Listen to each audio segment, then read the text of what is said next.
कळव्यामध्ये प्रभाग क्रमांक किती? 9, 23, 24, 25. अभिजितचा प्रभाग क्रमांक किती?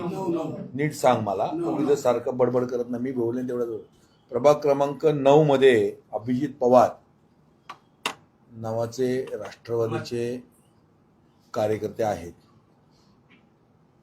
त्यांनी काहीतरी मिरवणूक काढून गाजत वाजत महाविकास आघाडीचे अधिकृत उमेदवार म्हणून घोषणा करून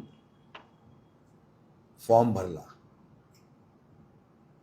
त्यांच्याबरोबर सन्माननीय माजी मंत्री आमदार जितेंद्र आव्हाड यांच्या पत्नी ऋता आव्हाड आणि राष्ट्रवादीचे अधिकृत अध्यक्ष ठाणे शहर मनोज प्रधान उपस्थित होते.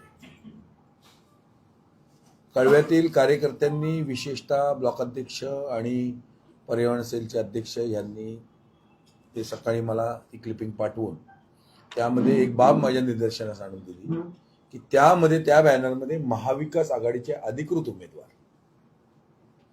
तर तुमच्या माहितीसाठी म्हणून ही पत्रकार परिषद बोलवली की अद्याप महाविकास आघाडीची अधिकृत घोषणा झालेली नाही ठाणे महानगरपालिकेत, आणि त्यामुळे कोणत्याही पक्षाने आघाडी घोषित होण्यापूर्वी आपला उमेदवार जाहीर करणं हे आघाडीच्या भवितव्याला पोषक नाही. ज्याही कुठल्या आघाडीतील मित्रपक्षाला आपला उमेदवार जाहीर करायचा असेल तर तो उमेदवार त्यांनी त्यांच्या पक्षाचा उमेदवार म्हणून ते घोषित करू शकतात. मात्र महाविकास आघाडी हे नाव देणं हे योग्य नाही. आणि इथे तुम्ही बघाल की महाविकास आघाडी म्हणून नाव दिले, आणि महाविकास आघाडी म्हणून नाव देत असताना त्याच्यामध्ये महाविकास आघाडीच्या कुठल्याही नेत्यांचे फोटो नाहीत. महाविकास आघाडीच्या कुठल्याही नेत्याचे फोटो नाहीत. म्हणजे इंडिया अलायन्स म्हणजेच महाविकास आघाडी, इंडिया अलायन्स मधल्या कुठल्याही याचे फोटो नाही.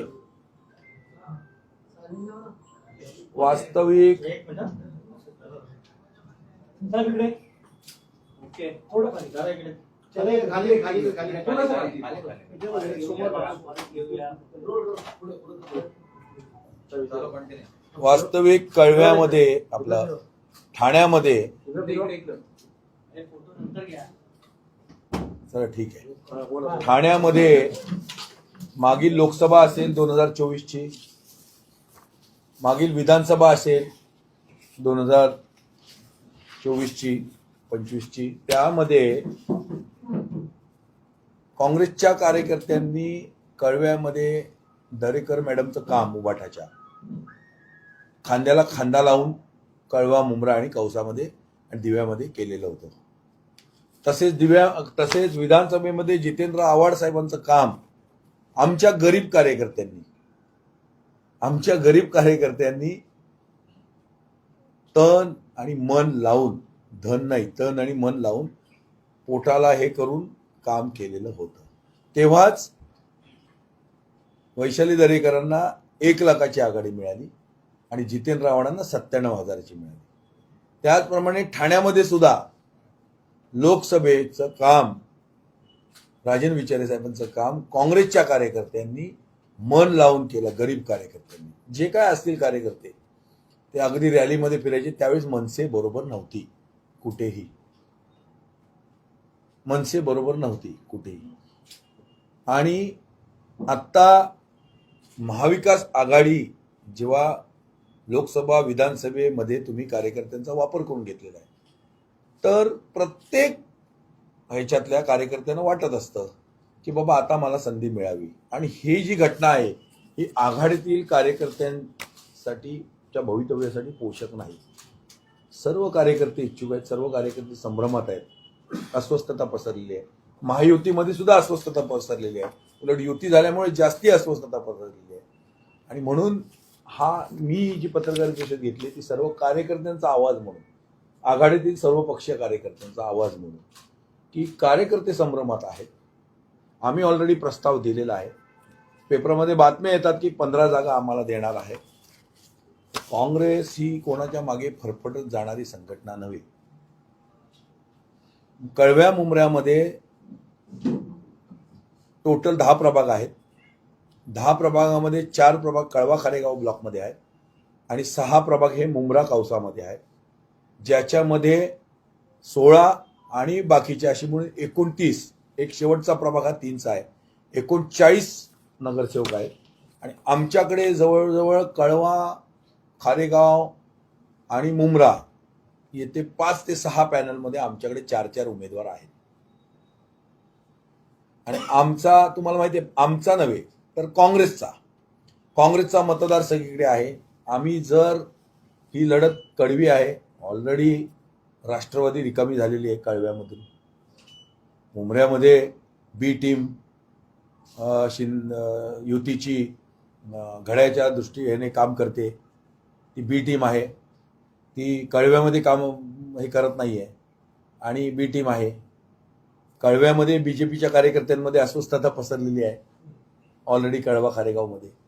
आणि अशा परिस्थितीमध्ये ही लढत काठीची लढत होणार. आणि याच्यामध्ये जर आम्ही आमचे उमेदवार उभे केले आणि समजा आमच्या उमेदवारांनी 2-2, 3-3 हजार मतं घेतली सगळ्यांनी मिळून प्रत्येक प्रभागामध्ये, तर खाट पडायला वेळ लागणार नाही. जे संस्थान आहे ते खालसा व्हायला वेळ लागणार नाही. पण तसं आम्हाला करायचं नाही, कारण का आम्ही अजून आशावादी आहोत. आम्ही आमचा प्रस्ताव दिलेला आहे. आमच्या कार्यालयात जितेंद्र आव्हाड आमच्या निमंत्रणाला मान देऊन आलेले आहेत. काल रात्री दुपारी राजन विचारे साहेबांचा मला फोन आलेला आहे. काल माझी अविनाश जाधवांशी बैठक झाली. आजही सकाळी 7 वाजता अविनाश जाधवांचा मला फोन आलेला होता.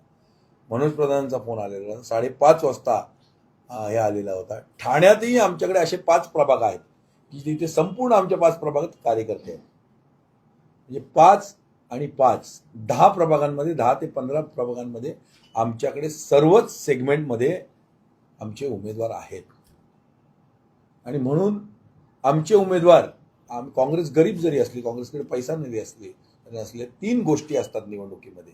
एक विचारधारा पक्षाची, एक स्वतःची प्रतिमा आणि ही प्रतिमा आणि केलेलं काम. आता कळव्यामध्ये समजा काम केलेलं आहे, काम झालेलं आहे, त्यांची प्रतिमा आहे, पण विचारधारा ही काँग्रेसकडे आहे आणि काँग्रेसचा मतदार आहे विचारधारांचा. तसंच ठाण्यामध्ये सुद्धा जी 2.5-3 लाख मतं लोकसभेला पडली किंवा विधानसभेला पडली, ती सगळीच मतं ही काय उभाटा आणि राष्ट्रवादीची नाही, त्याच्यामध्ये काँग्रेसचा हातभार होता म्हणून तेवढी मतं पडली. याचा विसर पडू नये. आम्हाला आनंद आहे शिवसेना आणि मनसेची युती झाली, आम्हाला आनंद आहे. त्यांचं असं म्हणणं आहे की मराठी मतांचं विभाजन टाळण्यासाठी ही युती झालेली आहे. परंतु मराठी मतं ही फक्त शिवसेना आणि मनसेकडे आहेत असं जर कोणाची कल्पना असेल तर मला वाटतं त्याच्यामध्ये तेवढं तथ्य नाही. कारण तेवढेच मतदार हे काँग्रेसकडे पण आहेत, आणि म्हणून हरकत नाही. बरोबर आहे की आज मनसेच्या प्रत्येक प्रभागामध्ये जर मतदान पाहिलं तर मतदान आहे मनसेला, पण काँग्रेसचं जेवढं मतदान आहे, आज माझ्या भागामध्ये मी 9,000 मतं घेतलेली असताना मनसेला 1,500 मतं पडली. मी निवडून 2017ला आलो तेव्हा 4च्या वॉर्ड प्रभागामध्ये मला 9,000 मतं पडली, त्यांना 1,500 मतं पडली आणि भाजपला 5,000 मतं पडली आणि शिवसेनेला 8,000 मतं पडली. मी 500-700 मतांनी निवडून आलो होतो.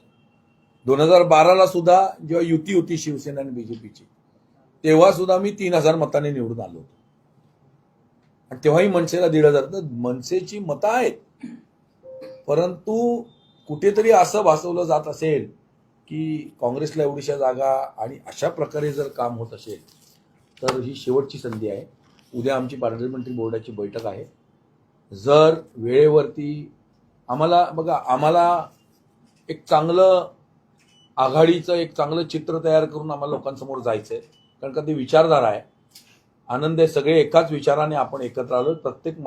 प्रत्येक पक्षाची वेगवेगळी विचारधारा आहे. मनसेची वेगळी आहे, राष्ट्रवादीची वेगळी आहे, शिवसेनेची वेगळी आहे, पण सगळ्यांनी मिळून एक कॉमन मिनिमम एजेंडा ठरवून एकत्र आले की आपल्याला जातीयवादी पक्षांना रोखायचं आणि ठाण्यातील भ्रष्टाचार आपल्याला रोखायचा आहे. कुठेतरी सक्षम नेतृत्व आघाडीच्या माध्यमातून करायचं, मग सत्ता येऊ किंवा न येऊ, परंतु लोकांचे प्रश्न हे ऐरणीवर घेऊन आपण लोकांचे प्रश्न मांडले पाहिजेत आणि त्यामुळे आपण हा लढा देतो. मग असा असताना अशा बाबी आघाडीला पोषक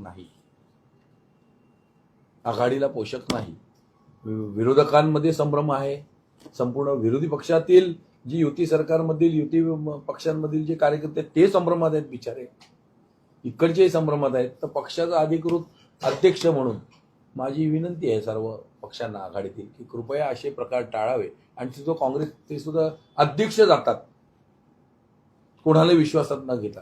त्यांना असं वाटतं का की ते तिथे जिंकतील? मी स्वतः जाऊन उभा राहीन आणि आडवा करेन त्या अभिजित पवारला, लक्षात ठेवा. आणि पुढची विधानसभा मी स्वतः जितेंद्र रावणांच्या विरोधात लढेन किंवा इथे लढेन. आणि जर अशा प्रकारे गेले तर पुढे शिवसेनेने लोकसभा आणि मनसे असेल कोणी विधानसभा लढवायचं स्वप्न विसरून जावं.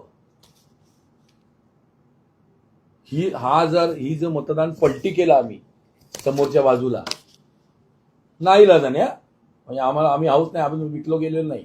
आणि विक्रांत चव्हाण आणि Congress is not for sale. मी आता सांगितलं, बैल बाजारातला बैल नव्हे की कोणी खरेदी केला म्हणून. मागे मी सांगितलं तुम्हाला आपण की खरेदी केला आणि झुंपला, नो, किंवा किराणा दुकानातला माल नव्हे आम्ही. पण अशा प्रकारे जर टेहाळणी आपला हे होत असेल लगा की प्रयत्न केला जात असेल तर चुकीचं आहे. अर्जुन आघाडी ठरायचे आमचे तिकडे उमेदवार आहेत. तर आव्हाडांनी आणि मनोज प्रधानांनी तसंच शिवसेना आणि मनसेने आपल्या कार्यकर्त्यांना आवर घालावा. उलट आणि दुसरी गोष्ट, कोणीही आमच्या कार्यकर्त्यांना स्वतःच्या पक्षात घ्यायचा प्रयत्न करू नये.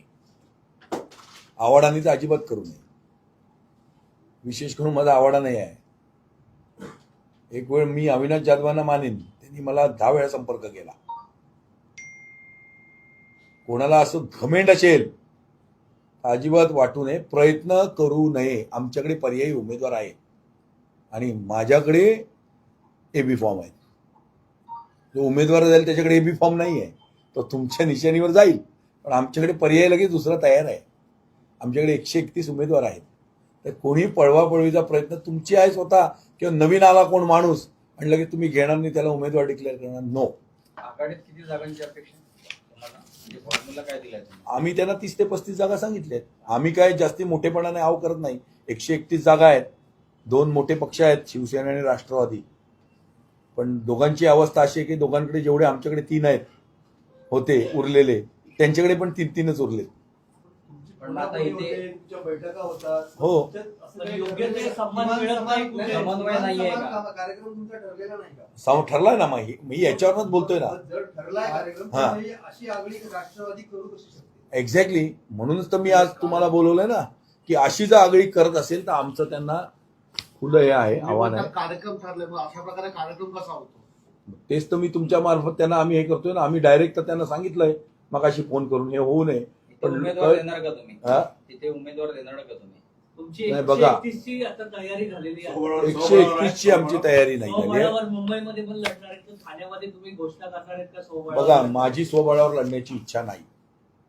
मी तयारी आघाडीची दर्शवलेली अख्ख्या महाराष्ट्रात किंवा मुंबईमध्ये मनसेला बरोबर घेतल्याने काँग्रेसने स्वबळावर लढायची तयारी ठेवली. मी स्वतः मोठं मन करून मनसेला बरोबर घेऊन आमची पार्लमेंटरी बोर्डाची बैठक झाली.